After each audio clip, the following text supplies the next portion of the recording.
আপনার পেট ভালো তো সব ভালো। কিন্তু পেট যদি খারাপ থাকে তাহলে আপনার সব খারাপ। আপনার দেহ খারাপ, আপনার শক্তি পাবে না, আপনার শারীরিক সক্ষমতা কমতে থাকবে। আল্টিমেটলি আপনার মানসিক অবস্থাও কিন্তু খারাপ হতে থাকবে। আমাদের পেটে নাড়িভুঁড়ি থাকে, সেই নাড়িভুঁড়িকে গাট বলা হয় মেডিকেল ভাষায় এবং এই গাটকে আমাদের সেকেন্ড বা দ্বিতীয় ব্রেন বলা হয়।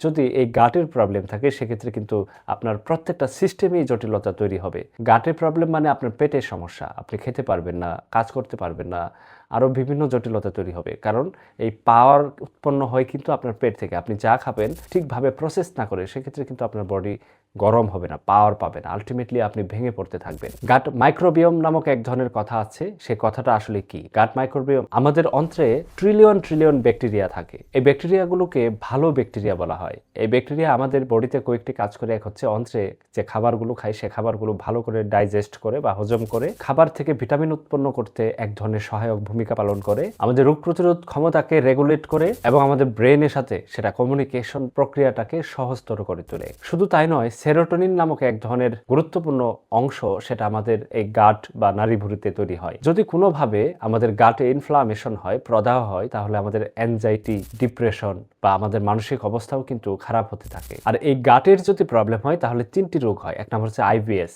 যেটাকে ইরিটেবল বাইল সিনড্রোম বলা হয়। এর লক্ষণ হিসেবে বলা যায় লম্বা সময় কোষ্ঠকাঠিন্য থাকবে, পায়খানা ক্লিয়ার হবে না, আবার অনেকের খাওয়ার পরপর পেটে ব্যথা, ব্যথার পরে বাথরুমে যেতে হয়। এটাই হচ্ছে আইবিএস রোগীর লক্ষণ। এবং সবথেকে গুরুত্বপূর্ণ হচ্ছে ডায়রিয়ার মতো প্রবলেম থাকতে পারে, বদহজম বা ব্লটিং এর মতো প্রবলেম থাকতে পারে যদি আপনার গাটের প্রবলেম হয়। আমরা প্রতিদিন কিছু কিছু ভুল খাবার খাই, কিছু কিছু ভুল কাজ করি, যার কারণে আমাদের গাটে থাকা যে উপকারী ব্যাকটেরিয়া সেগুলো ধ্বংস হতে থাকে। সে খাবারের মধ্যে এক নম্বর হচ্ছে আলট্রা প্রসেস করা যে খাবার, যেটা আপনি বিভিন্ন রেস্টুরেন্টে দেখতে পান, বিভিন্ন ফাস্টফুডের দোকানে আপনি দেখতে পান।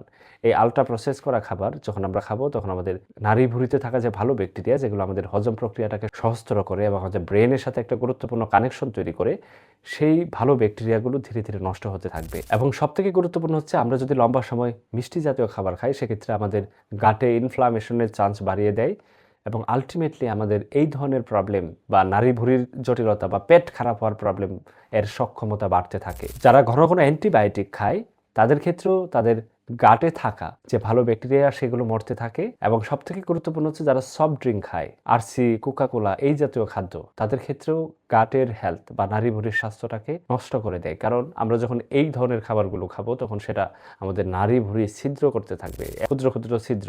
এই ছিদ্র দিয়ে বিভিন্ন সুগার চলে আসে এবং আলটিমেটলি সেটা আমাদের গাটের হেলথটাকে কিছুটা ব্যাহত করতে থাকে। আমাদের পেট ভালো রাখতে হলে কয়েকটি নিয়ম মানতে হবে। তার মধ্যে 1 নম্বর নিয়ম হচ্ছে প্রতি 2 ঘন্টা পর পর পানি খেতে হবে। প্রচুর পরিমাণের আঁশ জাতীয় খাদ্য খেতে হবে। আঁশ জাতীয় খাদ্যগুলো কি? প্রচুর শাকসবজি, বাজারে সবজি কিনতে পাওয়া যায়, সবুজ সবজিগুলো বেশি বেশি খাবেন, এগুলোতে প্রচুর আঁশ পাওয়া যায়। এবং যাদের ডায়রিয়া আছে, ডায়রিয়াতে কিন্তু আমরা শাকসবজি বা আঁশ জাতীয় খাবার খেতে নিষেধ করি। সবথেকে গুরুত্বপূর্ণ হচ্ছে টক দই। আপনি যদি প্রতিদিন এক বেলা করে অন্তত 1 থেকে 1.5 চামচ টক দই খেতে পারেন, সেটা প্রোবায়োটিক হিসেবে কাজ করবে এবং আপনার গাট বা নাড়িভুঁড়ির স্বাস্থ্যটাকে সেটা ভালো রাখতে সাহায্য করবে। প্রতিদিন ঘুম আমাদের নাড়িভুঁড়ির স্বাস্থ্যটাকে ভালো রাখতে সাহায্য করে, আমাদের রোগ প্রতিরোধ ক্ষমতা বৃদ্ধি করতে হেল্প করে। সবথেকে ইম্পর্টেন্ট হচ্ছে স্ট্রেস বা দুশ্চিন্তা নিয়ন্ত্রণ রাখতে হবে। সম্প্রতি আমরা 5 জন মিলে একটা গবেষণা করেছি, এটা একটা সিস্টেমেটিক রিভিউ ছিল। সেটা হচ্ছে আমাদের মানসিক স্বাস্থ্যের সাথে আমাদের নাড়িভুঁড়ির কোনো সম্পর্ক আছে কিনা।